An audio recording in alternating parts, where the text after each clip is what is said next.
Hello, this is Kate, the Daily Tarot Girl, and welcome to your special Halloween tarot reading. So as I am shuffling these cards, I want you to take a deep breath in and set your intention for this reading. So there might be a question that you want answered, or maybe you're just looking for some general guidance and ideas. But just take a moment to breathe and set your intention for this reading. Now, I am using the Everyday Witch Tarot for this reading. And I am using my Halloween tarot spread, which I created. I'm going to put a link to that spread. I'm going to show it to you on my screen here, but then I'm also going to put a link to that spread in the comments if you want to check it out and maybe try it yourself. All right, and as always, if you enjoy this reading, please like and subscribe to my channel. It really, really helps me out. All right. And before we dive in, I just want to say that my intention with this reading is that it will apply to your life in some way over the next 4 weeks, regardless of when you watch it. Even if you watch it 5 years from now, there'll be something in this reading that will be helpful for you or will apply to you in some way over the next 4 weeks. Okay, so let's begin with the first card. So this first card is how to center and ground. So this is how you center and ground yourself this month. And we have the Star, my all-time favorite tarot card. I'm just going to bring it in closer so you can have a really good look at it. All right. The Star. So the Star is the secret. This is the key to centering and grounding yourself this month. And notice how her hands are placed. So she has one palm turned up to the sky, to the cosmos, and then she has one hand kind of directing that energy down to earth. So it's almost like she's taking in that cosmic energy with one hand and channeling it down into the earth with the other hand. Kind of reminds me of the magician in the tarot and how his arm and hand placement is. So that's kind of interesting. Okay, so what is the message with this card? What does this card mean for you in terms of centering and grounding yourself? So the Star is all about perspective and finding a sense of hope and trust in life and the universe and the way that things are unfolding. So as reality unfolds, there can be things that might stress you out, that might pull you out of your center, that might be very ungrounding. And the Star is a reminder to come back to your center, to breathe, to recognize yourself as a sacred cosmic being who belongs here now. You belong here at this time, and whatever is going on for you in your life, developing a sense of hope and trust that everything is unfolding in the way that it needs to. This is kind of like a Zen-like approach to life.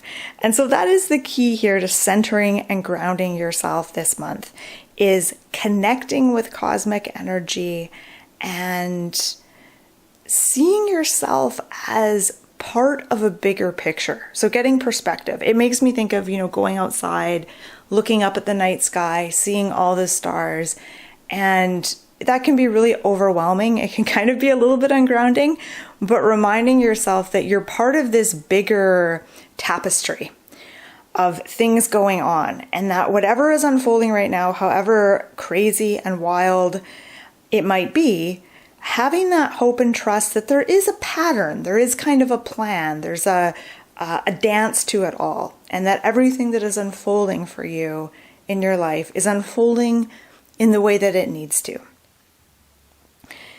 Okay, let's have a look at this next card. So this next card is going to tell you what to let go of right now, or how you can let go of the ghosts of the past. Because remember, this is kind of a Halloween-y spread.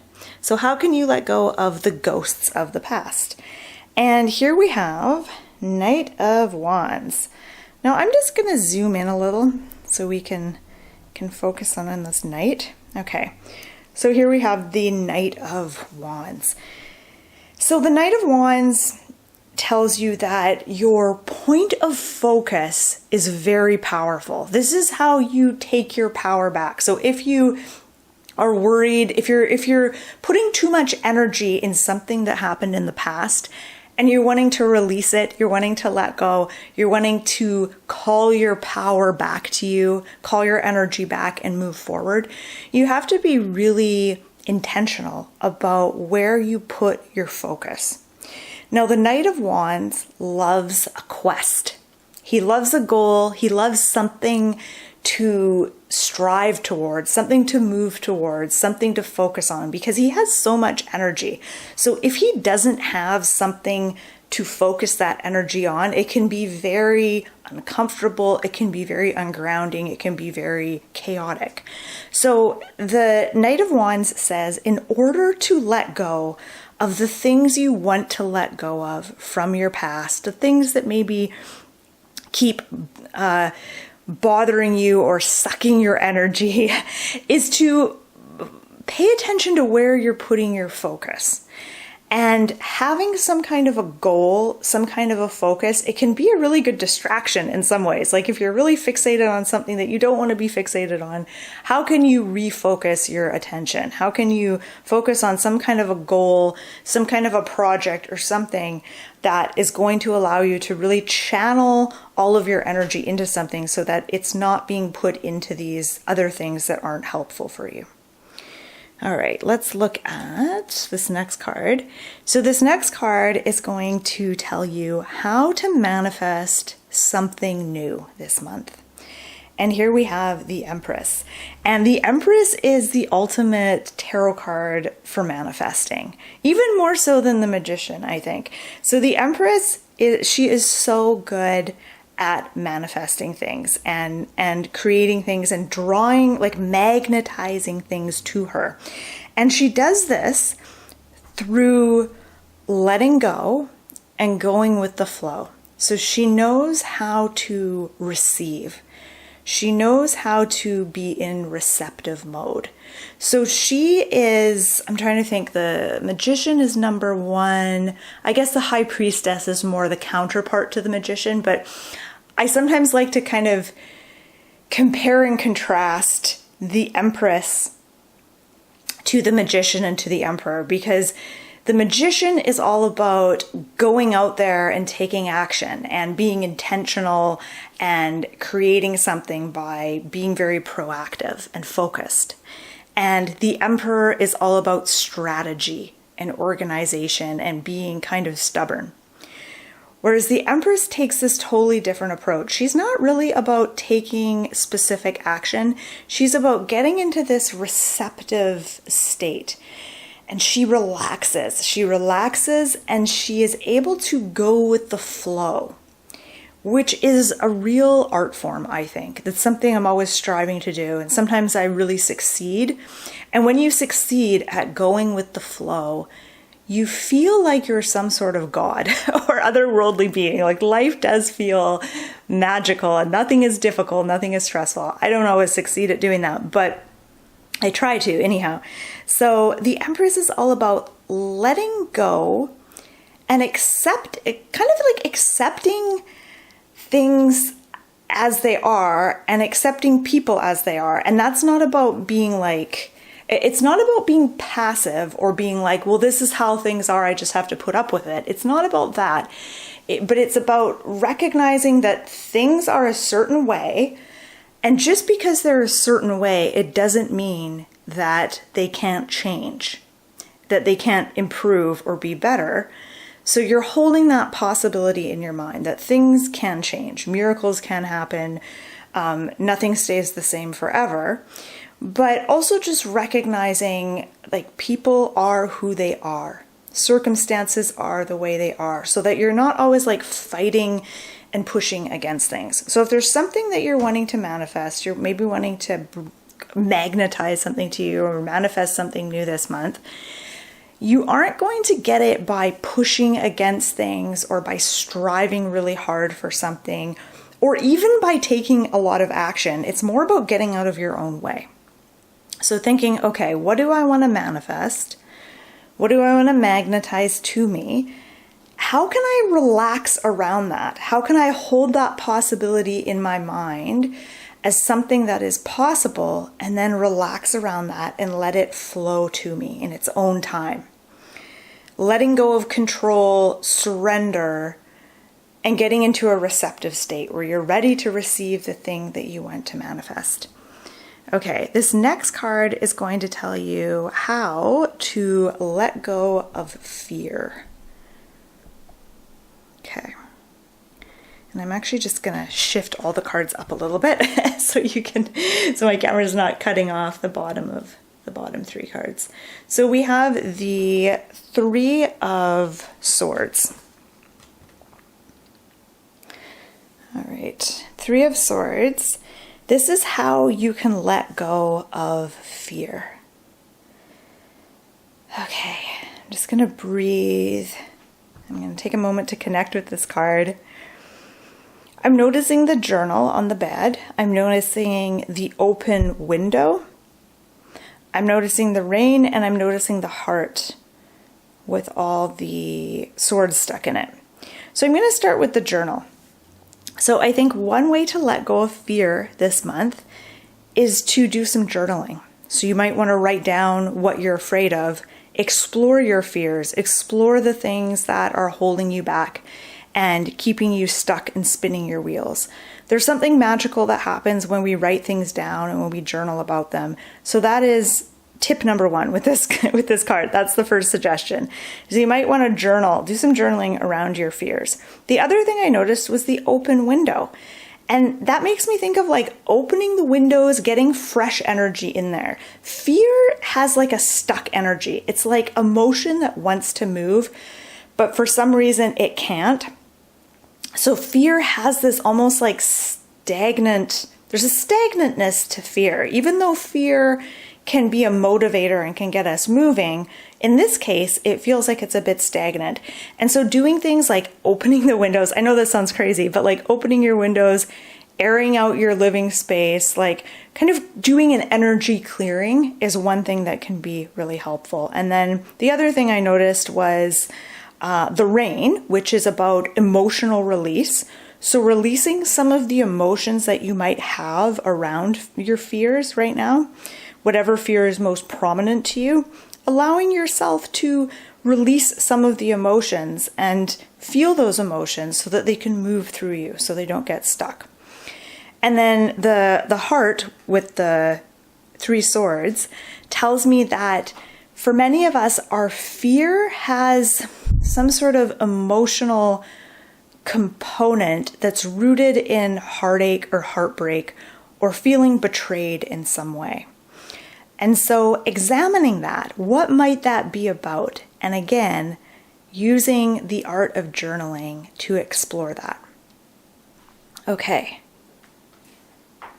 let's have a look at this card. So this card is going to tell you how to treat yourself this month.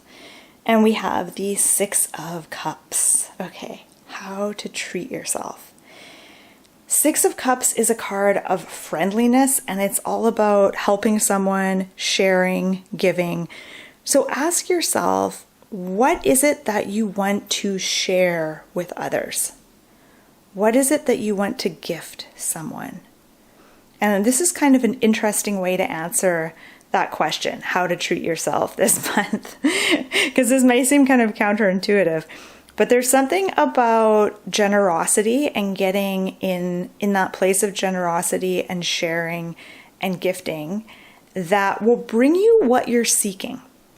So whatever it is that you're wanting, you might find that it comes to you naturally without you even trying when you focus on sharing, gifting, helping.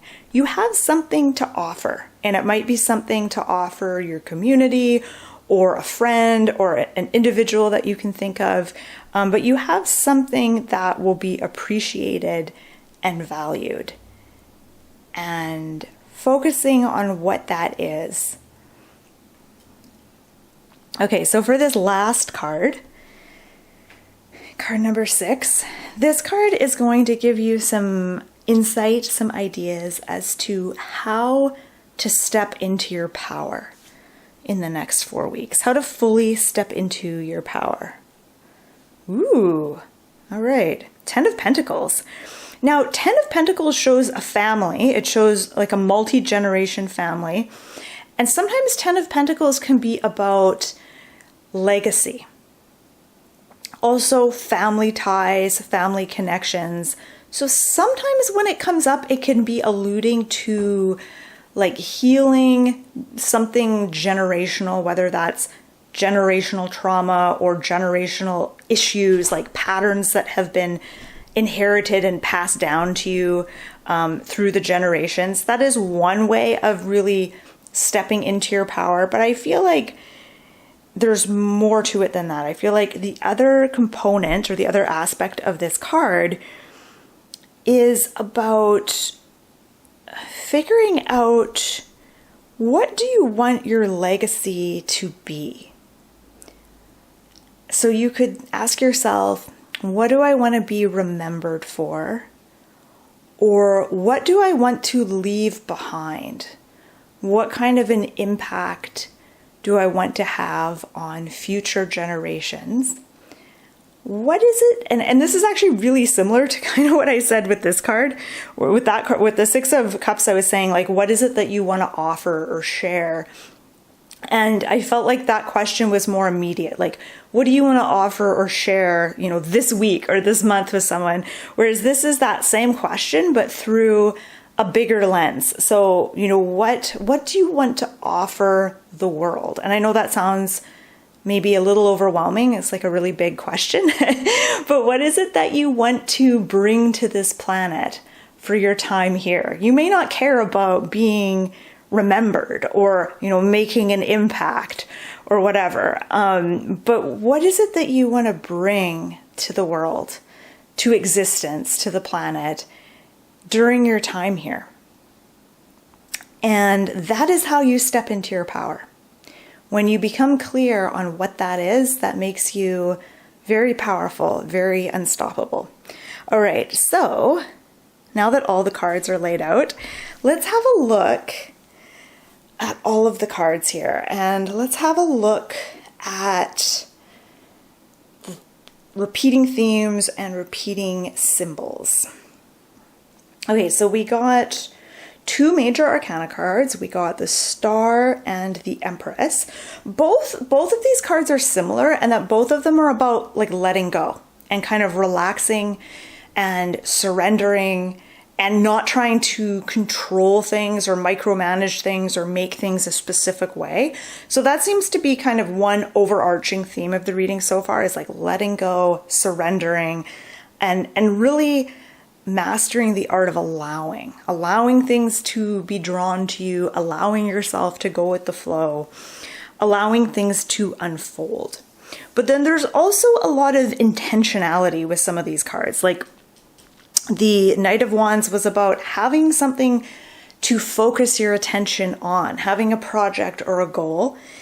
And both 6 of Cups and 10 of Pentacles are saying, what is it that you want to offer to others? What is it that you want to offer the world? Like what is important to you? What do you want to bring onto this planet at this time? These are really, I think, important questions to ask ourselves. And then the 3 of Swords was really all about healing and the need to heal the heart and let go of fear. So this connection between letting go of fear and healing the heart. And it makes me think of like when you're in your heart, it's hard to be fearful.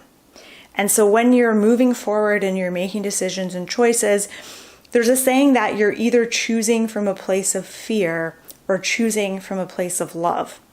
And so one way to start to move away from being in a state of fear is to move towards that state of love and to get into your heart before you make a choice or make a decision or take some sort of action.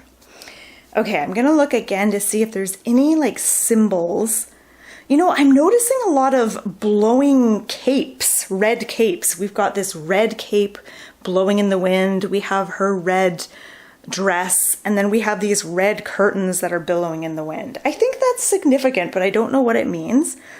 So I'm gonna leave that to you if you want to ponder that, what that means. I'm not really sure what that means. Let's see, what else is there?